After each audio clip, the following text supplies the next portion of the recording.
Stamp Act of 1765. This is the one that really got him riled. The Stamp Act of 1765.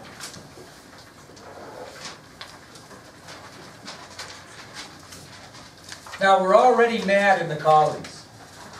And to make us a little madder, to stick us in the side again with the fork while we're already mad, they passed the Stamp Act of 1765, and it was used to raise money to defend the colonies. The money from the Stamp Act was going to be used to defend the colonies. And this act affected way more colonists than all the others put together, really. Affected way more colonists. It's going to affect everybody in a negative way.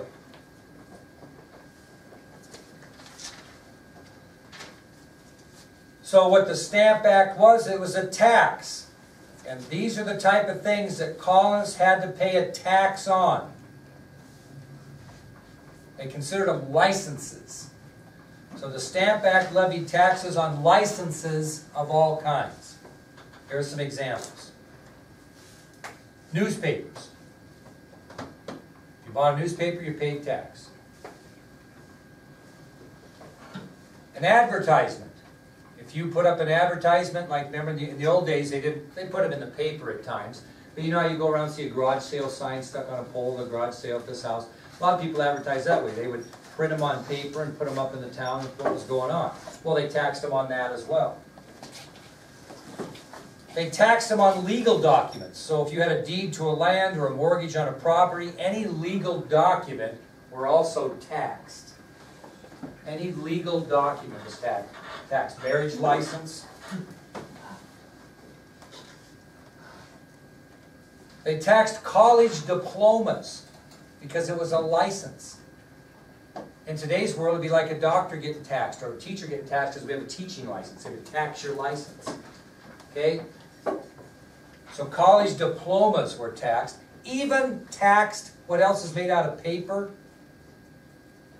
They like to do in their southern hospitality. Playing cards. They even taxed playing cards. So any license of any kind, including these 5, had to bear a stamp showing the tax had been paid. Thus, the Stamp Act. So they put a stamp on these legal documents, these playing cards, these college diplomas, these newspapers, these advertisements, just about anything that was printed on paper had to have a tax. Now, Grenville couldn't understand why the colonists were so upset about this. Yes, Manir?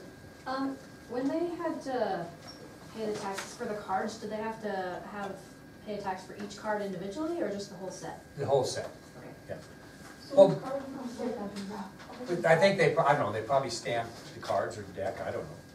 Now, in fairness to Prime Minister Grenville, he actually gave the colonists a full year to propose what they would consider an acceptable tax before he passed the Stamp Act. So prior to the passage of the Stamp Act in 1764, Grenville actually gave the colonists a full year to come up with an alternative that they would like better. And guess what the colonists didn't do? They didn't come up with anything. So Grenville couldn't understand why they were so dang mad about when he put this Stamp Act into place, because he actually gave them a year to come up with something and they didn't respond.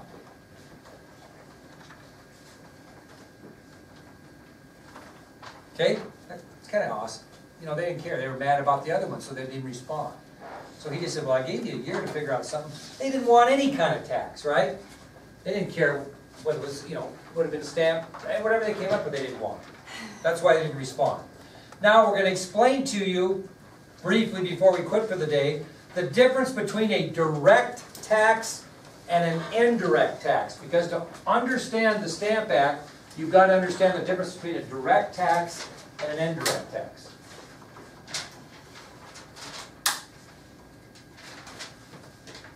Okay, the Stamp Act was considered a direct tax. And that means that the money that the tax was paid goes directly to the British government.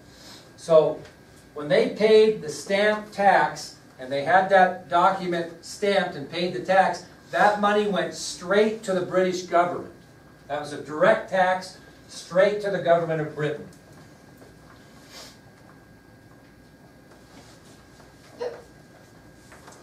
Okay, the colonists had been used to paying, which they didn't mind so much, an indirect tax. They had already been paying indirect taxes before the Stamp Act was initiated. And they really didn't mind the indirect tax.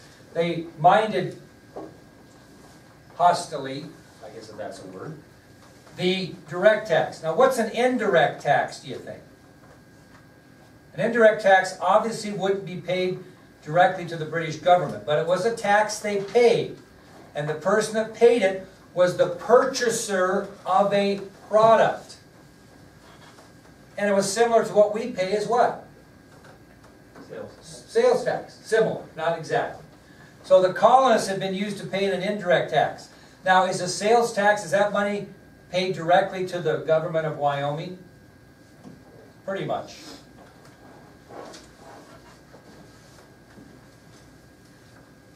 Now, an indirect tax is a tax that's included in the price of the product that's purchased by the purchaser, so to speak. So an indirect tax is different. It's not a tax that's paid directly to the government, so I really shouldn't use sales tax as an example. It kind of is, but it isn't. But it's a tax that's included in the price paid by the purchaser of the product. So if you go down to Blair's and they have a sale, what do you call those things of butter? Sticks of butter? Well, they're like three, 4 sticks of Box. Okay, 3 boxes of butter. It says 3 for $10. And you go down there right now, and that's all you buy is those 3 butters, and you take them to the counter. How much are you going to pay when they ring it up? What? You're going to pay $10 because they're on sale, and that includes the tax.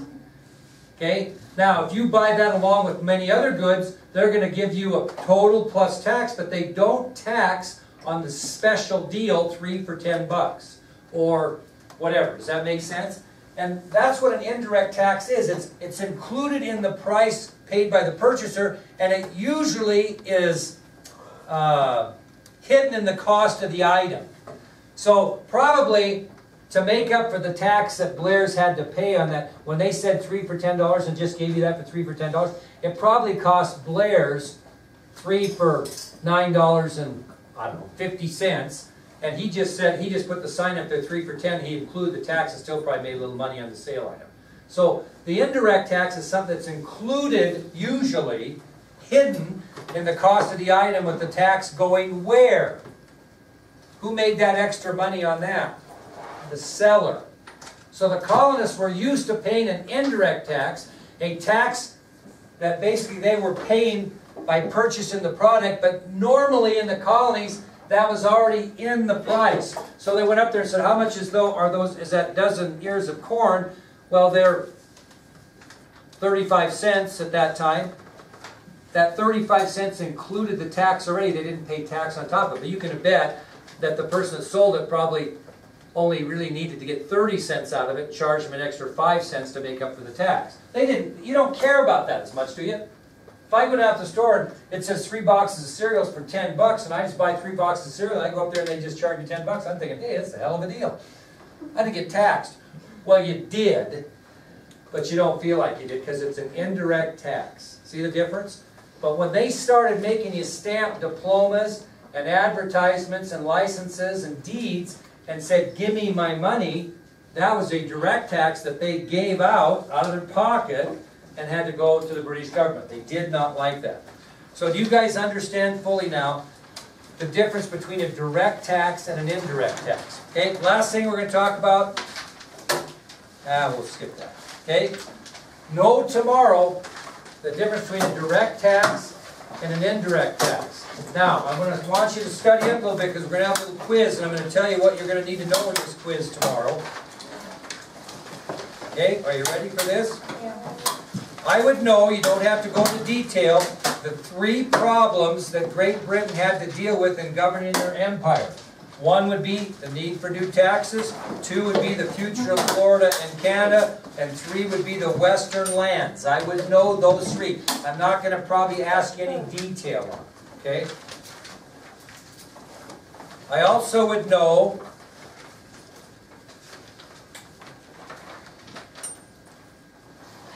who George Grenville was.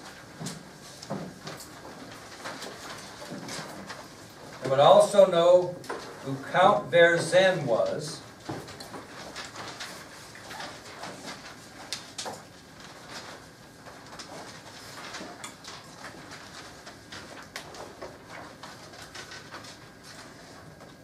I would know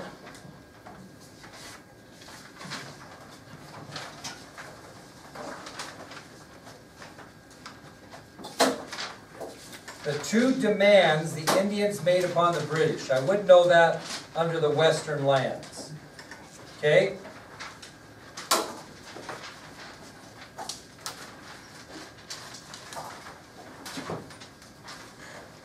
I would know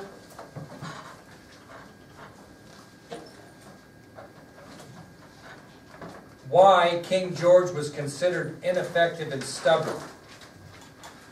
And the answer to that I would give is he viewed the colonies as just overseas possessions, and he was surrounded by ministers that were only concerned about pleasing him as a king and didn't really give him very good advice.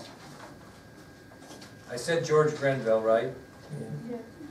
Okay, we'll just kind of go from there, have a little quiz bar. So if you hear any of your buddies that aren't here, you might explain to your buddies that we're going to have a quiz tomorrow, because they shouldn't have any problem taking it, because if you're listening to this video, buddies that aren't here, you have the information. I'm not quizzing you tomorrow on anything that is new information we talked about today. Okay? So if you get a hold of your friends, let them know. If you guys listening to the video or hearing this, make sure you're ready for a quiz tomorrow.